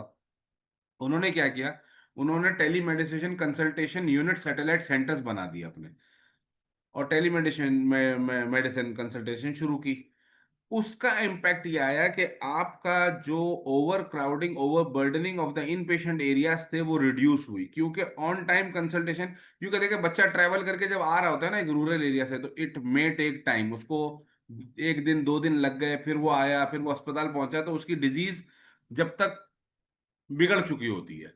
तो जब telemedicine consultation on the spot at a satellite centre होना शुरू हो गई, तो उसका इम्पैक्ट ये आया कि they have reduced their inpatient load, excessive load, जिनको वो मना कर मतलब वो किसी और हॉस्पिटल या कहीं और डाइवर्ट करते, वो रिड्यूस किया उन्होंने।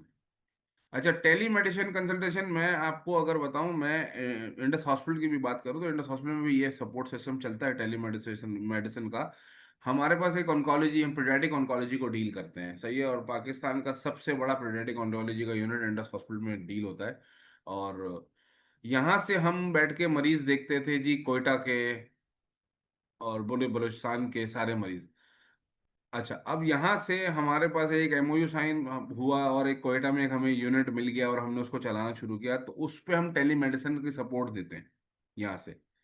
उसका इम्पैक्ट क्या हुआ, जो वहाँ का मरीज है जो वहाँ से ट्रेवल करके कराची तक आ रहा था, वो रिड्यूस हुआ और उसको वहीं सपोर्ट मिलना शुरू हो गई।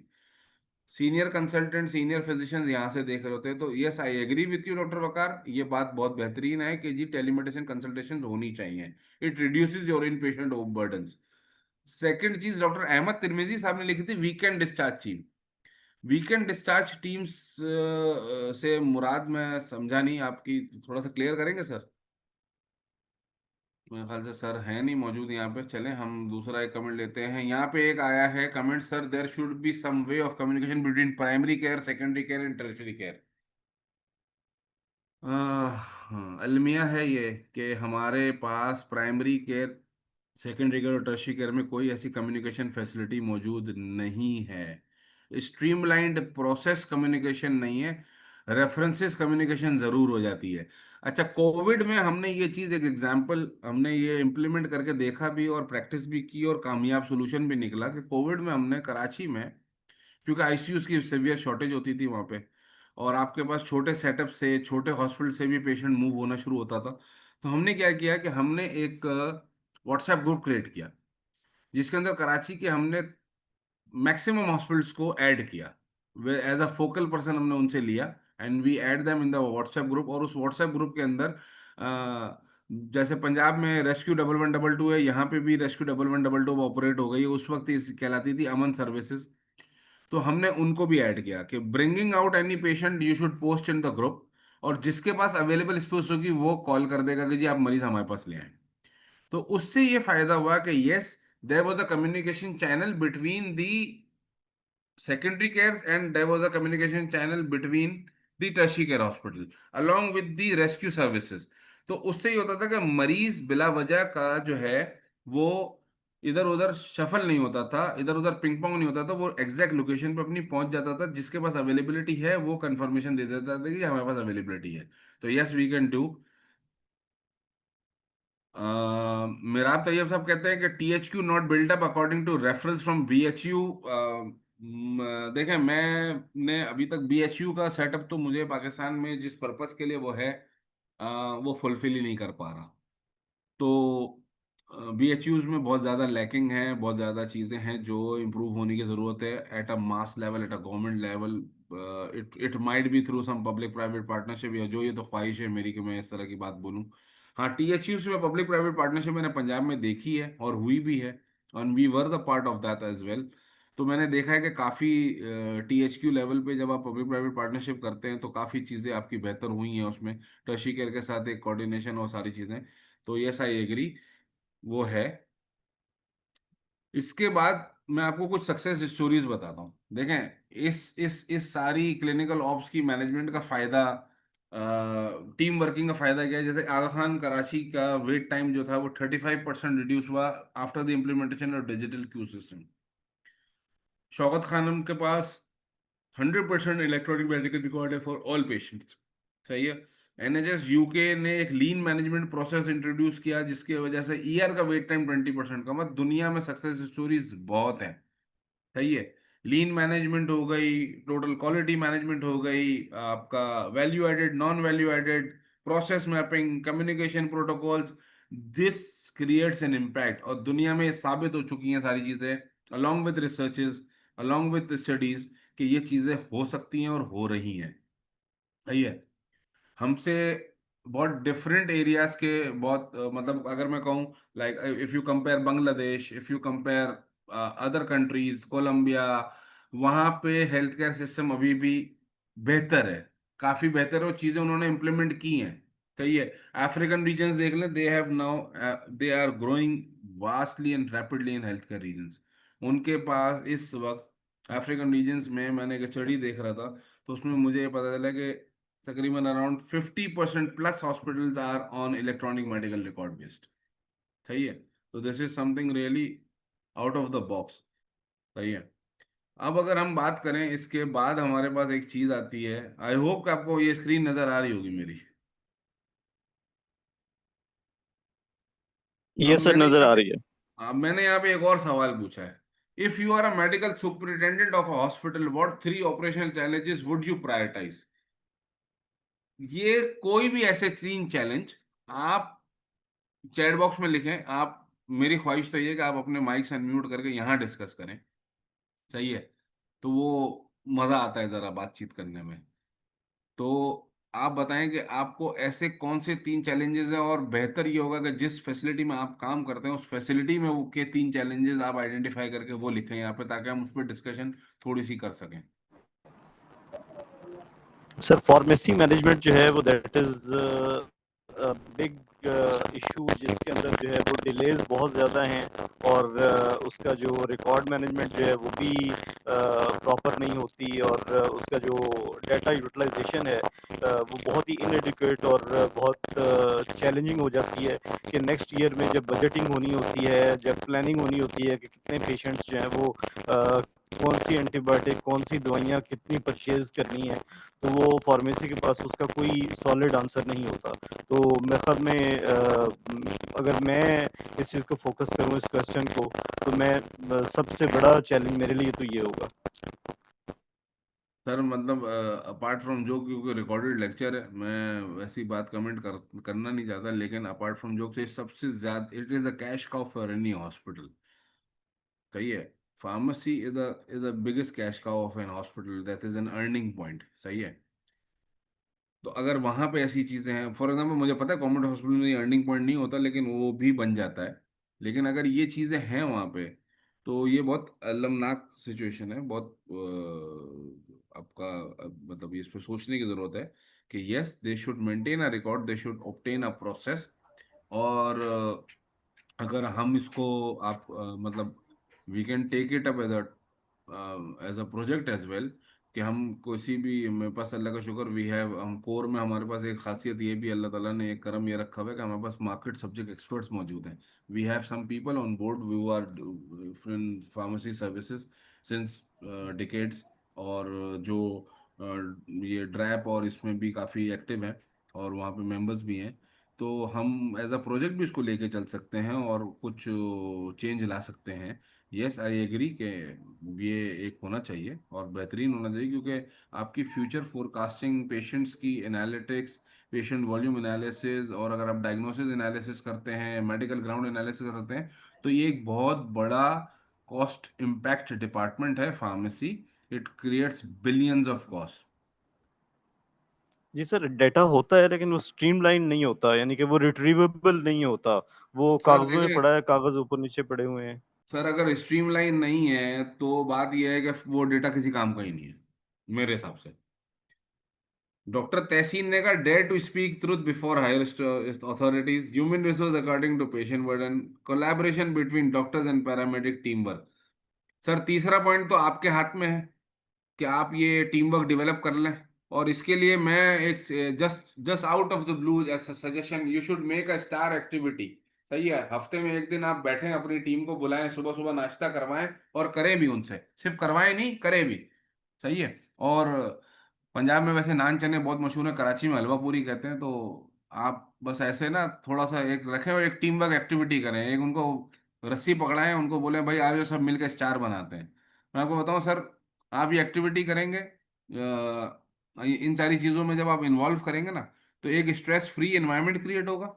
दूसरी बात है कि उनका एक जो डर है ना कि जी मैं सपोर्ट स्टाफ हूँ, मैं फिजिशियन से कैसे बोलूँ, मैं सपोर्ट स्टाफ हूँ, मैं नर्स से कैसे बात करूँ, वो डर खत्म होना शुरू हो जाएगा। और yes, human resource according to patient burden. देखें, हर अच्छे अस्पताल में ये एनालिसिस बनाया जाता है, ह्यूमन रिसोर्स स्टडी की जाती है, पेशेंट रेशो के हिसाब से काम किया जाता है। तो ये होना चाहिए पहला पॉइंट। सर अब बोलना तो शुरू करना पड़ेगा ना, dare to speak truth before आया, तो अपनी बात पहुंचाना जरूरी है, लेकिन अच्छे तरीके से पहुंचाए, सॉफ्ट एंड पोलाइट मैनर में पहुंचाए, तो इंशाल्लाह आपका काम है पहुंचाना एटलीस्ट। वो 3 बंदर वाली मिसाल तो नहीं होगी ना कि कान पे भी हाथ रख के बैठा है, एक आंख पे हाथ रख के बैठा है, एक मुंह पे हाथ रख के बैठा। बोलने वाला बोले तो सही, ना सुनने वाले भले ना सुने, लेकिन हमें ये तसल्ली होगी कि हमने बोला जरूर था। इसके बाद एक आया point, I will improve the emergency department of hospital. Doctor Murad Ali, बेहतरीन चीज है, emergency is the face of the hospital. जब आप इमरजेंसी इंप्रूव करते हैं ना, और जब इमरजेंसी के अंदर आप लीन प्रोसेसेस इंप्लीमेंट कर देते हैं, तो यकीन जानिए आपका बेहतरीन जो डिस्चार्ज आउटकम है, जो इमरजेंसी का इनपुट जो है ना वो आपका मरीज आ रहा है वो है, और इमरजेंसी का आउटपुट है एडमिशंस या डिस्चार्जेस या रेफरल्स। जो आपका डिस्चार्जेस वहां से आ रहा है वो इमरजेंसी का आउटपुट है, and that output can be streamlined once your throughput is clear. जब आप अपना थ्रूपुट अच्छा करेंगे, एक आईओटी मॉडल है इनपुट आउटपुट थ्रूपुट का, आईओटी मॉडल मैं आपको भेजूंगा, आप देखिएगा जरूर। सही है। और अगर आप कहेंगे तो मैं इमरजेंसी डिपार्टमेंट ओवर क्राउडिंग के ऊपर एक मैं काफी मेरी काम हुआ है, तो मैं आपको वो भी शेयर करूंगा। आप उसको देखें और उसको इम्प्लीमेंट करें, इंशाल्लाह ताला आपका इमरजेंसी डिपार्टमेंट बहुत बेहतर हो जाएगा। और जब इमरजेंसी बेहतर होगा तो आपका इनपेशेंट डिलेज जो है ना वो खत्म हो जाएंगे। तो ये बहुत इंपॉर्टेंट सी चीज़ है। और सर सब अच्छा की रिपोर्ट की जाती है तो higher authorities why deficiency is not met.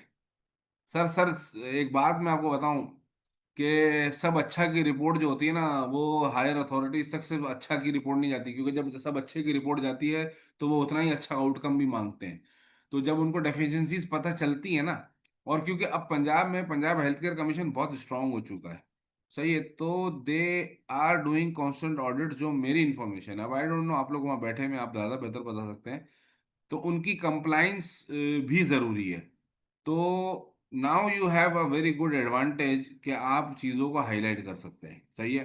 Ethical committees antibiotic policy, बिल्कुल बिल्कुल आपकी बात 100% एग्री है। Ethical committee is a very core part of the hospital, and antibiotic stewardship policy या एंटीबायोटिक पॉलिसी बिल्कुल होनी चाहिए अस्पताल में। It reduces the cost, it reduces, it save the patient from getting extra antibiotics और जिनको जरूरत नहीं है, ये सारी चीजें। तो बिल्कुल एज अ मेडिकल सुपरिटेंडेंट हम, अगर आप चाहें तो we can create a team of different hospitals, और हम इंशाल्लाह ताला उसके ऊपर कोई ना कोई प्रोजेक्ट भी जनरेट कर सकते हैं। यहाँ पे ये प्रेजेंटेशन और ये जो आपकी थी सारी चीजें खत्म हो गई, it's all open for discussion. सही है। एंड बस 2-3 मिनट में हमारे पास हमारी उनका मैसेज मैंने आ गया है मेरे पास, जो मैडम आयशा हैं वो ज्वाइन करेंगी। तो इंशाल्लाह ताला फिर उनसे भी बात करते हैं। बाकी आप लोग ने जो डिस्कशन करनी है, I am open to you. Bore हो गए हैं तो बता दें, मज़ा नहीं आया तो भी बताइए, ताकि हम और इसको इंटरेस्टिंग और फ्लेवरफुल और स्पाइसेस डाल के कुछ और जागने वाली बनाएं, इसको और जागने वाली डिस्कशन करें। Doctor Tahseen, thank you very much. Sir मेरे ख्याल में आज बहुत अच्छा सेशन इस हिसाब से रहा है कि आपने हमसे फीडबैक लेके जो हमारे पॉइंट्स हैं उनको वन बाय वन डिस्कस किया है। इससे हमें थोड़ा सा हौसला मिला है कि हमारी बात जो है, जो हमारे मसाइल हैं, जो हम अपने जहन में सोचते हैं वो एड्रेस होंगे, और उसको जो है वो उसका आंसर हमें मिलेगा। तो सर ये बहुत अच्छी आज की चीज़ थी sir, thank you. Thank you. नहीं डॉक्टर, नहीं, मैंने जो भी सेशन में मेरे जो अपने सेशन है जो मैं ले रहा हूँ, मेरी पहली तो पूरी कोशिश ये है कि जो कोर्स का अराउंड 50% टास्क जो है ना वो मैं खुद कंडक्ट कर रहा हूँ। पहली मेरी कोशिश है, वादा नहीं है, कोशिश है। और जितने भी मेरे सेशन हैं उसके अंदर ये टारगेट है कि 1 घंटे से ज्यादा की वो प्रेजेंटेशन नहीं हो, क्योंकि जो हम डिस्कशंस कर रहे हैं ना, जो आप लोग से मैं कमेंट ले रहा हूँ, उस पे ज्यादा डिस्कशन करें, ज्यादा बात करें, ताकि आप लोगों का जो कॉन्सेप्ट है, जो जो एनवायरनमेंट है, उसके अंदर मैं एडजस्ट हो सकूं और मैं आपको उसके हिसाब से बेहतर चीज बता सकूं। कंपैरेटिव एनालिसिस के साथ बता दूंगा कि जी हम क्या करते हैं और क्या होना चाहिए। बट यस, बिल्कुल। डॉक्टर सारा, thank you very much for your comment. इंशाल्लाह बिल्कुल डिफरेंस लाएंगे, और हम सब मिलके लाएंगे इंशाल्लाह डिफरेंस। तो can we have a next session topic shared before class on WhatsApp group. आज आपको अगले 10 हफ्तों के सारे टॉपिक शेयर हो जाएंगे इंशाल्लाह इस सेशन के एंड होते ही। आप 10 टॉपिक्स हैं हमारे, 10 मॉड्यूल्स हैं, जिसमें हर मॉड्यूल में 2 सेशन है। मैं आपको सारे शेयर कर दूंगा ताकि आप लोग को आइडिया हो। और अगर प्रोस्पेक्टस आप तक आप लोगों को मिला हुआ है तो प्रोस्पेक्टस भी है, मैं आपको प्रोस्पेक्टस और ये टॉपिक सारी चीज़ें शेयर कर दूंगा। यहाँ पे किसी को कोई सवाल करना है, कुछ चीज़ पूछनी है तो बता दें, क्योंकि madam Ayesha is with us, तो मैं चाहूँगा कि मैं उनको हैंड ओवर कर दूँ, और फिर वो आपसे कुछ बात करना चाहती हैं। इफ एनीबडी सर हैव एक एनी छोटा सा सवाल क्वेश्चन। ये है, हम्म। जी सर एक छोटा सा सवाल ये है कि अब हमारे जो फिजिशियंस हैं या मुख्तलिफ लोग जो हमारे साथ मौजूद हैं, इनका एक अपना अपना एक पॉकेट है उनके कंट्रोल में। मतलब मेरे हाथ में जो है वो इमरजेंसी डिपार्टमेंट से लेके एडमिशन तक सारी चीज़ें मेरे कंट्रोल में बिल्कुल नहीं होंगी। मेरे कंट्रोल में वही होगा कि मैं अपने वार्ड, जब मेरे वार्ड के डोर तक पेशेंट आएगा तो मैं अपनी सिस्टर्स को कह सकूं, अपनी जो वार्ड के डॉक्टर्स हैं उनको कह सकूं कि जी यही वाले काम जल्दी से कर देने हैं। तो बाकी काम जो स्पीडी करने के लिए वो फिर ये ज़रा ना, यानी कि ये आज का मैं नहीं कह रहा कि अभी समझाएँ मुझे, लेकिन इसको थोड़ा-सा ज़रा बता दीजिएगा कि हमें एडमिनिस्ट्रेशन से बात किस तरीके से करनी है कि भई ये फलाने सेक्शन का काम है, ये फलाने सेक्शन का काम है और उसमें ये डिलेज़ आ रहे हैं, तो इन डिलेज़ को कैसे मैनेज किया जा सकता है? सर मैं सिर्फ एक जवाब अभी देता हूँ, डिस्कशन हम नेक्स्ट दिनों में करेंगे। आप डिफरेंट डिपार्टमेंट्स की कोऑर्डिनेशन के साथ एक टास्क फोर्स क्रिएट करें अपने अस्पताल में। उस टास्क फोर्स को आप ये असाइनमेंट दें कि जी प्रोसेसेस को बेहतर करना है, प्रोसेस को मैप करना है, एसओपी लिखनी है और इम्प्लीमेंट करानी है। आप देखें उस टास्क फोर्स में आप क्लिनिशियन भी लें, नॉन क्लिनिकल बंदे भी लें, सपोर्ट स्टाफ के बंदे भी लें और नर्सिंग से भी लोग लें। क्रिएट अ टास्क फोर्स, उसको लीड एक मैनेजमेंट फिजिशियन से करवाएं जो इसका एक्सपीरियंस मैनेजमेंट में भी हो, फिजिशियन बेस भी हो, ताकि वो आपको बेहतर तरीके से रहनुमाई कर सकें। एंड आप सिर्फ डॉक्यूमेंट कराना शुरू करें प्रोसेसेस। आप अपना ईआर से एडमिशन का प्रोसेस, एडमिशन से वार्ड तक आने का प्रोसेस, वार्ड में मेडिकेशन देने का प्रोसेस, मेडिकेशन देने के बाद पेशेंट की अटेंडेंट की इंफॉर्मेशन पास ऑन का प्रोसेस, पास उसके बाद उसके डिस्चार्ज का प्रोसेस, डिस्चार्ज से उसको घर भेजने तक का process, single single step process define करना शुरू कर दें। डेफिनेटली आपको चीजें बेहतर होना शुरू होना नजर आ जाएंगी। हम इस पर डिटेल में बिल्कुल बात करेंगे। सर बहुत शुक्रिया। Thank you. मैं सर यहाँ से थोड़ा सा साइड पे होता हूँ और डॉक्टर मैडम आयशा ज्वाइन करेंगी, तो फिर इंशाल्लाह मुलाकात होती है आप लोग से कल दोबारा। जी सर, वेलकम। जी, अस्सलाम वालेकुम मैडम। अस्सलाम वालेकुम। जी, वालेकुम अस्सलाम। मैडम कैसी हैं आप, खैरियत से हैं? अल्हम्दुलिल्लाह मैं ठीक-ठाक। आप लोग कैसे हैं? जी मैडम, बिल्कुल सही, फर्स्ट क्लास। सीपी कॉम के बाद माशाल्लाह आपसे मुलाकात करके खुशी हुई। Thank you so much. Thank you so very much. और आप लोगों का फर्स्ट सेशन कैसा रहा? मैडम बेहतरीन, अल्हम्दुलिल्लाह हमने काफ़ी नई चीज़ें डिस्कस की हैं और सारे हमारे साथ जो फिजिशियंस हैं वो मुख्तलिफ स्पेशलिटीज़ के हैं, कुछ कार्डियोलॉजी के हैं, कुछ गैस्ट्रोएंटरोलॉजी के हैं, कुछ इंटरनल मेडिसिन के हैं, कुछ डिस्ट्रिक्ट लेवल पे काम कर रहे हैं, कुछ टीचिंग हॉस्पिटल्स में हैं। तो माशाल्लाह ये केपी से डॉक्टर मुराद साहब ने अपनी बड़ी एक अच्छा इंटरेस्टिंग सारा अपना शेयर किया है और बाकी लोगों ने बड़े अच्छे कमेंट्स दिए हैं। तो it was a combined learning session. Imran साहब से तो हमने सीखा, अपने कोलीग से भी बहुत कुछ सीखा। चले वेरी गुड, ज़बरदस्त। एंड इंशाल्लाह हम इसी तरह इस सिलसिले को आगे बढ़ाएंगे और बहुत सारी चीज़ें जो है हम सीखेंगे इंशाल्लाह। इंशाल्लाह कोर्स का बेसिक जो है वो मकसद ही यही है कि हम सब मिलके जो है ना अपनी लर्निंग को आगे बढ़ाएं नॉलेज वाइज, और ये सारी चीज़ें जो है इस सर्टिफिकेट के थ्रू जो जो चीज़ें गैप्स हैं उन गैप्स को फिल करें। सो आप सबको मेरा तो पता है कि my name is Ayesha and I am CEO core. और सबसे पहले मैं बहुत ज़्यादा शुक्रगुजार हूँ पीएसपी की, कि जिन्होंने हमारे साथ जो कोलैबोरेशन करके हमारे एक स्ट्रैटेजिक पार्टनर बने और सबको ये मौका दिया इस प्लेटफॉर्म के थ्रू जो है वो बहुत कुछ सीख सकें। जी madam, thank you so much हमारी जो रिक्वेस्ट है उसको एक्सेप्ट करने का। आप लोगों ने जो है वो एक यकीनन ये गेम चेंजर है।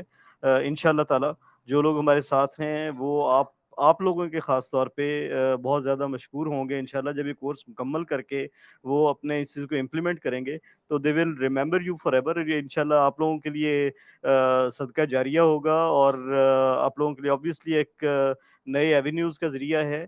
और मैं तो चाहता हूँ कि ये वाले जो हम इसको मेडिसिन की स्पेशलिटी के हिसाब से हमने फ़ोकस किया है और इसको बाद में एक्सपेंड करके आप लोगों से मैं रिक्वेस्ट करूँगा कि आप इसको सर्जिकल एस्पेक्ट से भी डिज़ाइन करें, इसको गायनेकोलॉजिकल एस्पेक्ट से भी डिज़ाइन करें।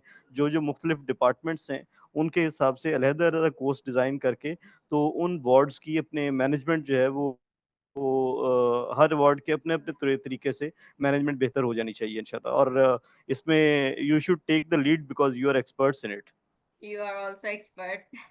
आप हमें इतने अच्छे अच्छे आपने जो है कमेंट्स किए हैं, आप हमें इतनी अच्छी एडवाइजेस दे रहे हैं। सो व्हाई नॉट, ये प्लेटफॉर्म हमने स्टार्ट ही इसलिए किया है ताकि हम अपने नए कोर्सेज स्टार्ट कर सकें ये फर्स्ट स्टेप है, ये पहला कदम है। तो बात यही है कि अगर आपने मीलों का सफर तय करना हो तो पहला कदम उठाना पड़ता है आपको, और हमने आपके साथ मिलकर पहला कदम उठा लिया है।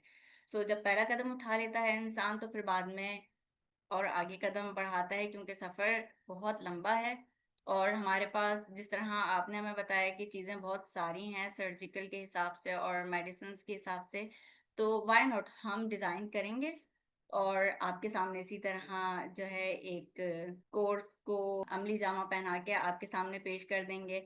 अच्छा, हमने जब ये कोर्स स्टार्ट किया था ना, तो हमें ये था कि एक सर्टिफिकेट प्रोग्राम स्टार्ट करना है इन पेशेंट क्लिनिकल ऑपरेशन मैनेजमेंट के लिए। अच्छा, कोर्स तो हमने जो है वो एक सोच थी, उसको हमने उस सोच को अमली जामा पहनाने के लिए बहुत सारी एफर्ट की, हमने बहुत मेहनत की, और उस मेहनत का नतीजा ये निकला कि आज हम आपके सामने बैठे हैं ये कोर्स स्टार्ट करने के बाद। अब ये है कि जब हमने ये कोर्स स्टार्ट किया और मेरे पास जब फीडबैक आया कि यहाँ पे ऑलमोस्ट 90+ स्टूडेंट्स हैं, तो असल खुशी और असल जो है ना वो हमारी मेहनत का मुझे ये सिला लगा कि वाकई में अगर हम लोगों ने ये सोचा है, पीएसपी ने, डॉक्टर नईम ने, इमरान सर ने, और हमने मिलके जब ये कोर्स सोचा और हमने ये बना के आपके सामने रखा, तो आप लोग इतने इंटरेस्टेड हुए और आप लोगों ने उसको इतनी इम्पोर्टेंस दी कि आज हमारे पास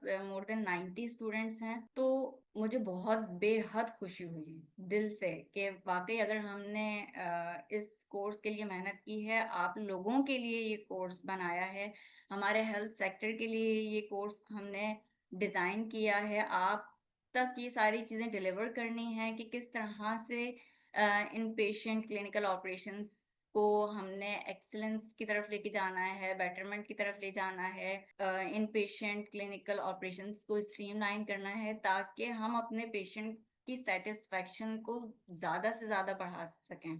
किस तरह से चैलेंजेस पे काबू पाना है, किस तरह से उन चैलेंजेस को ओवरकम करना है। तो आज मैं बहुत ज़्यादा खुश हूँ कि आप लोग ने इतना अच्छा रिस्पॉन्स दिया हमें, और इस रिस्पॉन्स को देखते हुए जितनी हमने मेहनत की, और मैं इतना खुश थी कि जब मैंने अपनी फैकल्टी को चूज़ किया, नेशनल इंटरनेशनल फैकल्टी हमने यहाँ पे आप लोगों के लिए हायर की, तो यही है कि हमने जो फैकल्टी आप लोगों के लिए चूज़ की है, तो वो हमें बहुत ज़्यादा एक नई राहें, नई नई सिमतें जो है वो हमें दिखाएँगे, नई राहें। एक जो है ना एक बिल्कुल नया आप लोगों के साथ एक्सपीरियंस होगा, इंटरनेशनल फैकल्टी के साथ, नेशनल फैकल्टी के साथ हमारे पास इतने एक्सपीरियंस्ड लोग हैं। और आप लोग माशाल्लाह, आप लोगों की जो माशाल्लाह आप लोगों का जो एक्सपीरियंस है, वो भी हम उससे भी हम बहुत कुछ सीखेंगे। तो बात यही है, इस प्रोग्राम तरतीब देने का मकसद ये है कि जो भी चीज़ें हैं, जितनी भी नॉलेज है, जितनी भी तालीम है, जहाँ जहाँ हमारे गैप्स हैं उनको हमने फिल करना है। और यहाँ पे हम लोग आपको एक सर्टिफिकेट, एक पीस ऑफ पेपर के साथ वो सारी चीज़ें देना चाहते हैं कि जो आप अपने अपने हेल्थ केयर सेटअप्स में उन चीज़ों को इम्प्लीमेंट करें, उन चीज़ों को अप्लाई करें। हमारी ये सारी मेहनत तभी रंग लाएगी और तभी हम ये सारी चीज़ें देखेंगे, और असल खुशी तभी होगी कि जब आप लोग अपने हेल्थ केयर सेटअप में क्लिनिकल ऑपरेशंस की मैनेजमेंट को बेहतर करके उस एक्सीलेंस पे लाएंगे कि तमाम जो आपका सेटअप है वो बिल्कुल स्ट्रीमलाइन काम करेगा, पेशेंट की केयर बेहतर होगी, और उनकी जो क्वालिटी आउटकम्स हैं, उनकी ऑपरेशनल एफिशिएंसी है वो बढ़ेगी, और पेशेंट सेटिस्फाइड होंगे। और बात ये है कि इन सब के बाद जब वो जो आपको आपके हेल्थ केयर सेटअप से जो पेशेंट, आप ये याद रखिएगा, जब पेशेंट्स आपको दुआएं देता है ना, जब उनकी लेंथ ऑफ स्टे या उनकी ओवरक्राउडिंग या उनका जो वेटिंग टाइम है वो कम होगा, और आप लोग उस टाइम पे ये देखेंगे कि हाँ, ये कोर्स जब हमने किया और उसके बाद जो है हमने यहाँ पे चीज़ें इम्प्लीमेंट की, तो कितना डिफरेंस है।